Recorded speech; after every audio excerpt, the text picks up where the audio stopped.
MA उत्तरार्ध हिंदी साहित्यिक निबंध छायावाद डॉक्टर अन्नाराम शर्मा से आचार्य हिंदी।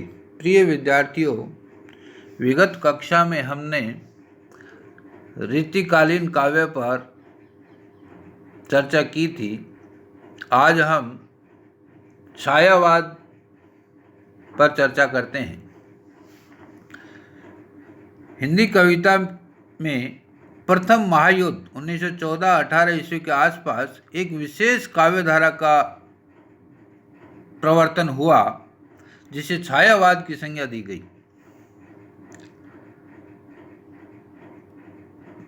छायावाद शब्द छाया और वाद से बना है।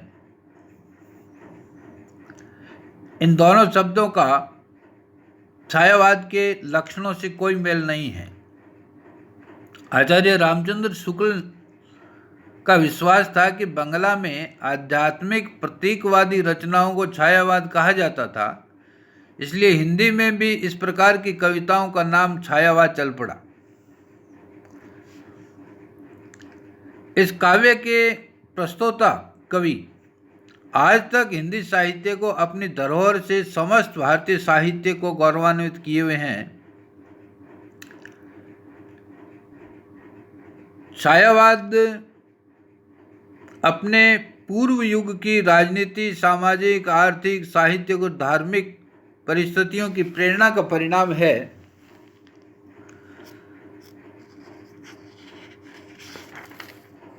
राजनीतिक दृष्टि से देखा जाए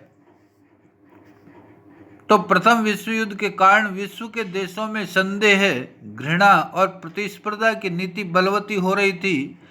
औद्योगिक क्रांति के कारण यूरोप में सामंतवाद के स्थान पर पूंजीवादी विचारधारा जोर पकड़ रही थी। इससे पूरे विश्व में व्यक्तिवाद की प्रवृत्ति का उत्थान हुआ। भारत में यह काल स्वतंत्रता संघर्ष के दूसरे चरण का काल है। 1912 में लॉर्ड हार्डिंग की हत्या का प्रयास असफल हो चुका था। गदर आंदोलन के कार्यकर्ताओं ने जैसा विद्रोह किया वैसा कम देखने में आता है, किंतु वह भी असफल रहा। भारतीय जनमानस निराशा और कुंठा की घनीभूत वेदना महसूस कर रहा था। यद्यपि गांधी जी का सत्याग्रह आंदोलन और सविनय अवज्ञा आंदोलन बहुत जोरों पर थे, लेकिन असहयोग आंदोलन निष्फल रूप में समाप्त हुआ। उससे छायावादी कवि की चेतना अंतर्मुखी होती चली गई और उनके काव्य में वेदना का प्रसार हुआ। धार्मिक और दार्शनिक दृष्टि से यह युग अत्यधिक महत्वपूर्ण था। इस युग पर रामकृष्ण परमहंस, स्वामी विवेकानंद, महात्मा गांधी, रविंद्रनाथ टैगोर, अरविंद जैसे महापुरुषों की छाप है। दर्शन के क्षेत्र में ये कवि भारतीय अद्वैतवाद और सर्वात्मवाद को लेकर अपने साथ चले। सामाजिक दृष्टि से छायावादी युग एक प्रकार से स्वच्छंदतावादी समाज की देन था। अंग्रेजी विचारों और अंग्रेजी शासन व्यवस्था के कारण समाज में स्वच्छंदता प्रविष्ट हो रही थी। जाति पाति अंधविश्वासों और मिथ्याडंबरों को छिन्न भिन्न करने के लिए तत्कालीन सरकार और उस समय के समाज सुधारक आगे बढ़कर कार्य कर रहे थे, जो हमें काव्य में दिखाई पड़ती है। साहित्यिक दृष्टि से भी छायावाद से पहले का काव्य द्विवेदी युगीन काव्य नैतिकता से आक्रांत था। महावीर प्रसाद द्विवेदी ने काव्य की सामाजिक उपयोगिता को ध्यान में रखते हुए साहित्य में विविध विषयों का समावेश किया। इतिवृत्तात्मकता और बाह्यार्थ निरूपक कविता उस युग की मुख्य विशेषताएं थी। फलतः कवियों का मन अपने हृदय की अभिव्यक्ति के लिए रो उठा और वही छायावाद के कवियों के काव्य के रूप में सामने आया। छायावाद के प्रवर्तक के रूप में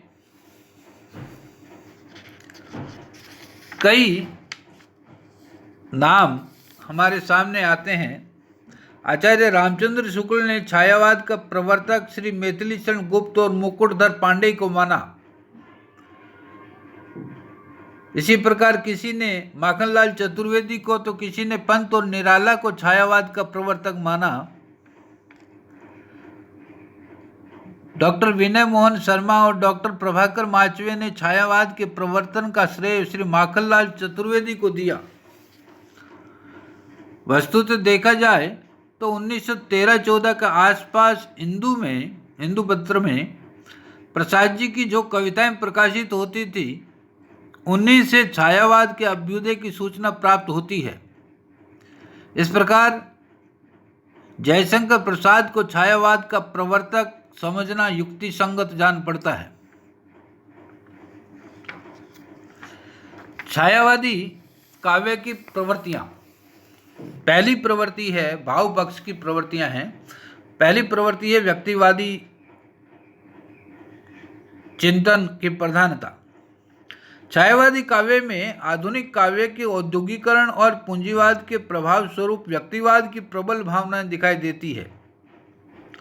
अहम भावना छायावादी काव्य की सर्व प्रमुख विशेषता बन गई और काव्य वैयक्तिक सुख दुख की अभिव्यक्ति लेकर सामने आया। जयशंकर प्रसाद का आंसू संग्रह, पंत जी के उच्छ्वास और आंसू व्यक्तिवादी अभिव्यक्ति के सुंदर निदर्शन हैं। महादेव वर्मा ने लिखा, पंथ रहने दो अपरिचित, प्राण रहने दो अकेला। और एक अन्य कवि ने, निराला ने लिखा है, मैंने मैं से ली अपनाई, देखा एक दुखी निज भाई, दुख की छाया पड़ी हृदय में, झट उमड़ वेदना आई। इस प्रकार से अपनी निजी व्यथा को इन कवियों ने काव्य में प्रकट किया। दूसरी प्रवृत्ति है प्रकृति चित्रण। छायावादी कवियों का हृदय प्रकृति चित्रण में अधिक रमा और उन्होंने प्रकृति को एक नई दृष्टि से देखा। यद्यपि प्रकृति चित्रण की विविध प्रणालियां इस युग में देखने को मिलती है, परंतु प्रकृति का मानवीकरण या प्रकृति पर मानव व्यक्तित्व का आरोपण छायावाद की प्रधान विशेषता है। यहाँ प्रकृति कहीं तो प्रेयसी के रूप में अंकित हुई है, कहीं माँ के रूप में, कहीं अज्ञात सत्ता की झलक भी उसमें हमें दिखाई पड़ती है, लेकिन है वह सर्वत्र मानवीय भावों के आरोपण को लेकर।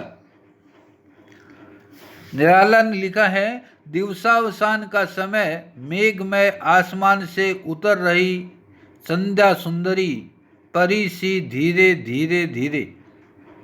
और पंत ने लिखा है कि बाले तेरे बाल जाल में, कैसे उलझा दूं लोचन।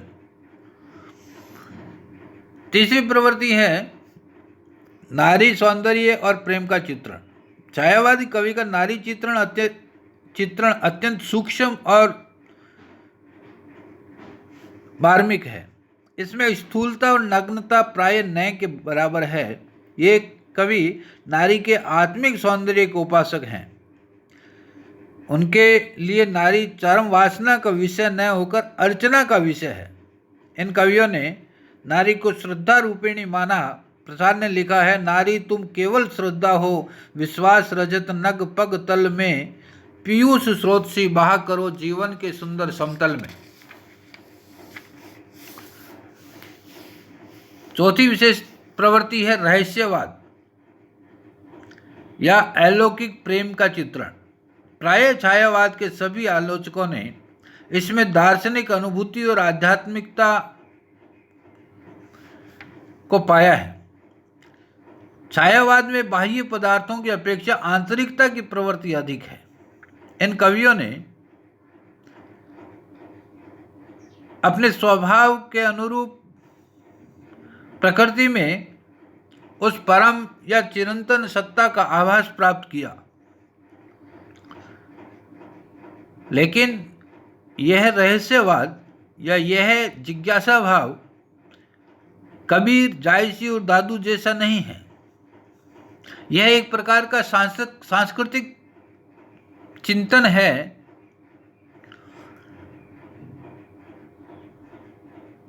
प्रिय चिरंतन है सजनी, क्षण क्षण नवीन सुहागिन में, तुम मुझ में फिर परिचय क्या।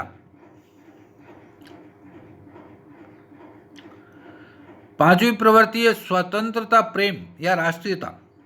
छायावादी काव्य में रहस्य भावना के साथ साथ स्वतंत्रता, प्रेम और राष्ट्रीयता की भावना मिलती है। यह कवि कोरा कल्पना लोक में ही विचरण नहीं करता, अपितु भारत के राष्ट्रीय जागरण और स्वतंत्रता प्रेम का शंखनाद भी करता है। प्रसाद ने लिखा है, अरुणीय मधुमेह देश हमारा, जहाँ पहुँच अनजान क्षितिज को मिलता एक किनारा। या हिमाद्री तुंग श्रृंग से प्रबुद्ध शुद्ध भारती, स्वयं प्रभा समुज्ज्वला स्वतंत्रता पुकारती। इसी प्रकार माखनलाल चतुर्वेदी ने लिखा, मुझे तोड़ लेना वनमाली, उस पथ पर तुम देना फेंक, मातृभूमि पर शीश चढ़ाने जिस पथ जाए वीर अनेक। छठी प्रवृत्ति है स्वच्छंदतावाद की। छायावादी कवि अहमवादी होने के कारण विषय, भाव, कला, धर्म, दर्शन और समाज सभी क्षेत्रों में स्वच्छंद मार्ग को अपनाता है। उसे अपने हृदयोगारों को अभिव्यक्त करने के लिए किसी शास्त्रीय बंधन या रूढ़ियां स्वीकार नहीं। भाव क्षेत्र में भी उसने क्रांति का प्रदर्शन किया। यह उसकी व्यक्तिगत स्वतंत्रता का युग है। वैयक्तिक सुख दुख, वेदना, निराशा, राष्ट्र प्रेम, रहस्यात्मकता, प्रेम, ये सारी प्रवृत्तियां उसके स्वच्छंदतावाद में हमें दिखाई को पड़ती है। सातवीं प्रवृत्ति है वेदना और निराशा की।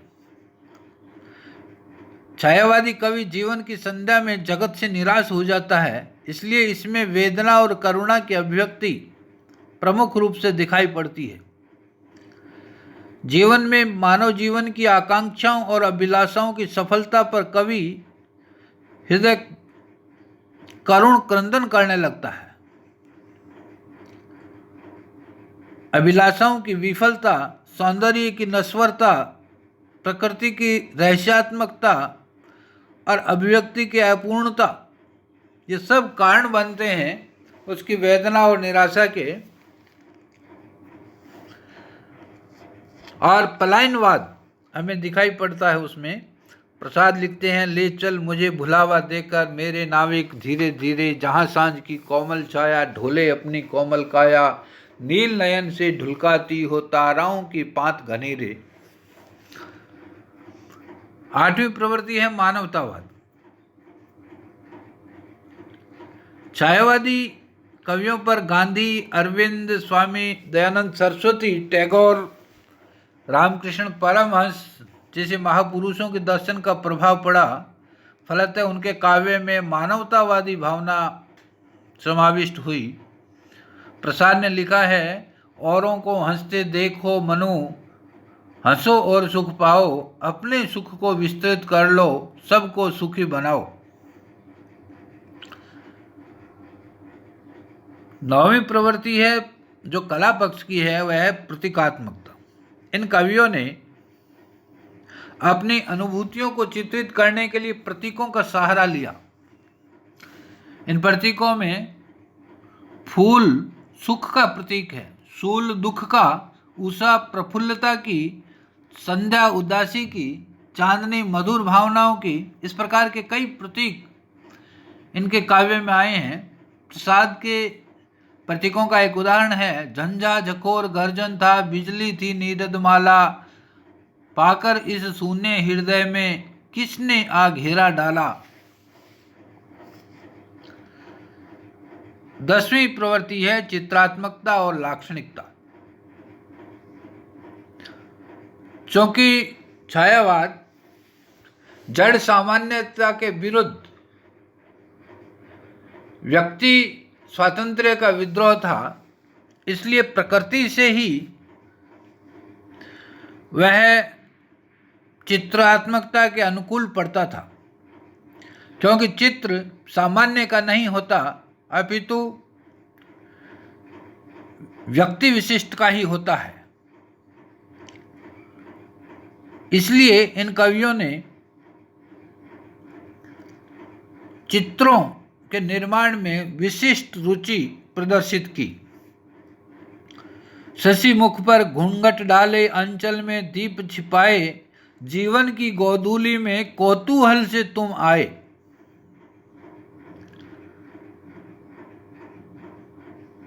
इसी प्रकार लाक्षणिकता भी उनके काव्य में हमें दिखती है। जैसे निराला ने विधवा का चित्रण करते हुए लिखा है, वह इष्ट देव के मंदिर की पूजा सी। यह लाक्षणिक पदावली छायावादी साहित्य को समग्र हिंदी साहित्य से पृथक करती है। 11वीं प्रवृत्ति है गेयता। छायावादी कवि संगीत का ज्ञाता भी है। उसकी कविता में गीति काव्य के सभी तत्व हैं। रामनाथ सुमन ने लिखा है कि इस कवि में जो मस्ती है, भावना अनुभूति की मृदुता है और मानव जीवन के उत्कर्ष का जो गौरव है, उसे देखते हुए उसकी प्रतिभा गीति काव्य की रचना के अत्यंत उपयुक्त थी। इसी से इनके काव्य में हमें गेयता, भाषा की कोमलता, अनुभूतियों की तीव्रता, संक्षिप्तता आदि विशेषताएं देखने को मिलती है। महादेवी वर्मा के गीत अत्यंत मधुर है। क्या पूजा क्या अर्चन रे, उस असीम का सुंदर मंदिर, मेरा लघुतम जीवन रे। 12वीं प्रवृत्ति है छंद और अलंकार। छायावादी कवियों ने परंपरागत छंदों की अपेक्षा कुछ नए छंदों का प्रयोग किया। इस युग में निराला ने मुक्त छंद का प्रयोग किया। जूही की कली के रूप में निर्दय उस नायक ने निपट निठुराई की कि झोंकों की झड़ियों से सुंदर सुकुमार देह सारी झकझोर डाली। इस प्रकार 1916 में जूही की कली के रूप में मुक्त छंद का प्रारंभ हुआ। इन कवियों के अलंकार वर्णन में भी एक वैशिष्ट्य दिखाई पड़ता है। इन्होंने दो नवीन अलंकारों को बहुत महत्व दिया और वे अलंकार है मानवीकरण और विशेषण विपर्य। मानवीकरण पर चर्चा हो चुकी है। प्रकृति या निर्जीव वस्तुओं पर मानवीय भावों का आरोप मानवीकरण अलंकार कहलाता है। और विशेषण विपर्य का अर्थ यह है कि भावावेश में एक विशेषण जिस विशेष्य के लिए आना चाहिए उसके लिए न आकर दूसरी ही वस्तु के लिए आए तो विशेषण इधर उधर हो जाते हैं। इसको विशेषण विपर्य कहते हैं। यह भाव छायावादी काव्य में विशेष रूप से देखने को मिलता है। इस प्रकार छायावाद के कवियों जयशंकर प्रसाद, निराला, पंत, महादेवी वर्मा आदि का काव्य आधुनिक युग का स्वर्ण काव्य कहा जाता है। यह काव्य अपने दर्शन और कला की दृष्टि से हिंदी साहित्य में अद्वितीय है।